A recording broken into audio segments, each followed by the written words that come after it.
Question చేయలేదు అని. ఆశ గారు ఎస్ చెప్పండి. నగేష్ ఎట్లా మాట్లాడుతున్నాడంటే ఆ రేవంత్ రెడ్డి గారి ఆయన విధానము ఈయన వంట పట్టించుకున్నట్టు కనిపిస్తుంది.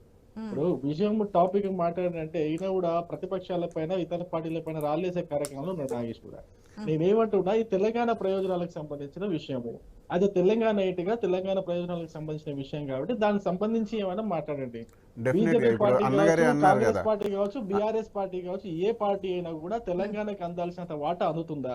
దాని తగ్గట్టుగా అధికారంలో ఉన్న ఇంత ముందు ఉన్న ఇప్పుడున్న పార్టీలు పనిచేస్తున్నాయా? పోనీ మాజీ ప్రభుత్వాలు మాజీ ముఖ్యమంత్రి వాళ్ళు పనిచేశారా లేదా? ఇప్పుడు అట్లా పని చేయాలంటే ఏం చేయాలి? ఎవరి తప్పు ఇక్కడ ఎవరి తప్పు అనేది మనం గమనించాలి. ఇప్పుడు బీజేపీ పార్టీ అయినా కూడా ఇంకోటి బీజేపీ బీఆర్ఎస్ కూడా ఒకటి అన్నట్టుగా ఈయన కూడా ఆ నారేటివ్ ని గట్టిగా తీసుకెళ్ళడానికి ముందు ప్రయత్నం చేశాం. బీజేపీ బీఆర్ఎస్ మీరు ఏదైతే కాంగ్రెస్ పార్టీ అసెంబ్లీ ఎలక్షన్ లో ఏ విధంగా లబ్ధి పొందాలో అదే విధంగా మళ్ళీ పార్లమెంట్ ఎలక్షన్ లో కూడా లబ్ధి పొందాలని చూస్తున్నారు బీఆర్ఎస్ బీజేపీ ఒకటి అని చెప్పేసి. ఓకే, ఏదైనా ప్రజలు చూసే తీర్పిస్తున్నారు కదా. ఏ పార్టీ యొక్క నాయకులు చెప్పినా అంత ఆలోచించుకుని అయితే ప్రజలు ఓట్లు వేయట్లేదు. ప్రతిదీ చూసుకొని నిశ్చితంగా ఆలోచించే ఓట్లు అయితే వేస్తున్నారు. నాగేష్